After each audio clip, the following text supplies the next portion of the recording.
Hello. I was watching Pocket Full of Vintage, and she made a 6-pocket craft folder for Midori's. But unfortunately, I don't have a Midori, and it's not meant for a ring binder. So I've tried to come up with something that I can use in my Filofax. I have an A5 size Filofax, so this is an A5 piece of paper, and here's an A4 piece of paper. And what I thought of doing was turning the paper this way, and because I wanted a size 5, I have folded the paper up to meet the A5, and then taking this out, of course, and then I added some holes. I'm only going to put the bottom holes now so I can explain something. Oops, sorry. And I have this one hole punch, so the paper might go flying. It's just confetti. It's going to even cut through.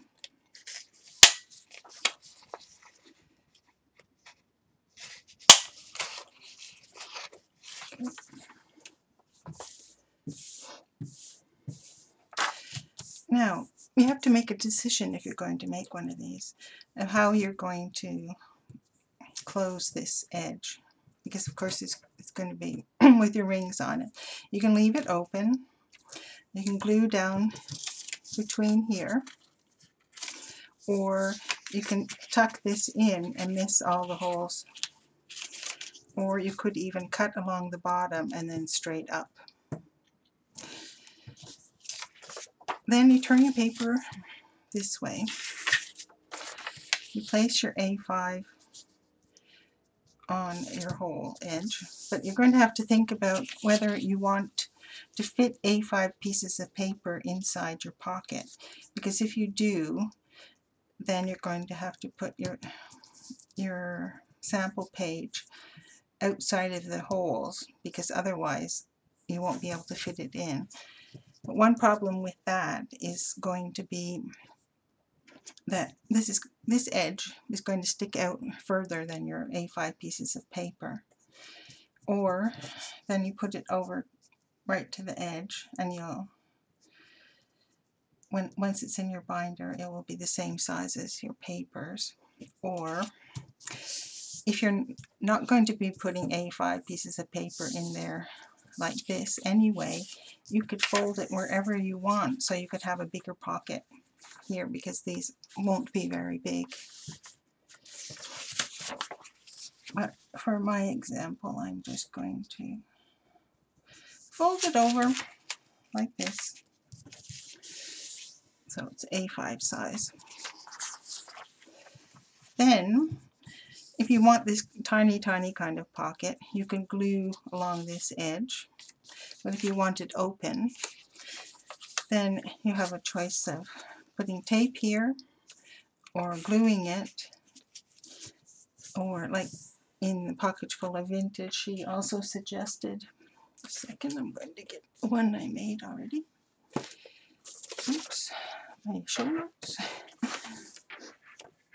I made one to put in my son's section.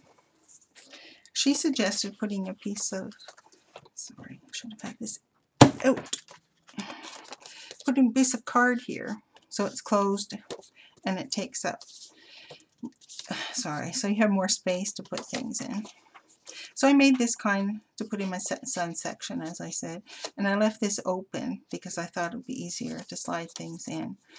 So I'm planning on putting newspaper articles in this big one that I want to show him. Then any letters or postcards I get, I have in this other section. And then there's this little section where I'll put any cartoons I cut out for him. And it's that easy. At least I thought it was easy. I'm going to have a small update about my summer bucket list. Unfortunately, I don't know if I know how to put pictures on the end of the video, so either there are going to be pictures following or there aren't. So I've already done 3 things. I went to the cruising event, I went to the International Food Market, and I did a home manicure. And next week I'm hoping to visit the city with the castle, and I have the ingredients for the crackers, so I just have to get around to baking them. And my friend hasn't moved, so I might not be visiting her in her new apartment. Alright, that's all for now. Bye-bye.